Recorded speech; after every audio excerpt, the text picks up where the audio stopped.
بيان صادر عن القوات المسلحة اليمنية.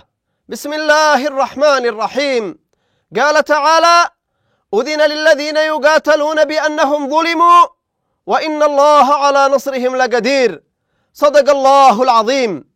بعد نجاح القوات المسلحة اليمنية بعون الله تعالى في فرض قرارها منع السفن الإسرائيلية من الملاحة في البحرين الأحمر والعربي، ونتيجة لاستمرار العدو الصهيوني في ارتكاب المجازر المروعة وحرب الإبادة الجماعية والحصار بحق إخواننا في غزة، فإن القوات المسلحة اليمنية تعلن عن منع مرور السفن المتجهة إلى الكيان الصهيوني من أي جنسية كانت إذا لم يدخل لقطاع غزة حاجته من الغذاء والدواء، وستصبح هدفا مشروعا لقواتنا المسلحة.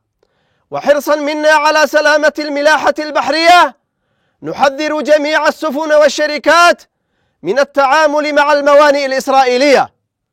تؤكد القوات المسلحة اليمنية حرصها الكامل على استمرار حركة التجارة العالمية عبر البحرين الأحمر والعربي لكافة السفن ولكافة الدول عدا السفن المرتبطة بالإسرائيلي أو التي سوف تقوم بنقل بضائع إلى الموانئ الإسرائيلية. سوف تقوم القوات المسلحة اليمنية بتطبيق هذا القرار من لحظة إعلان هذا البيان.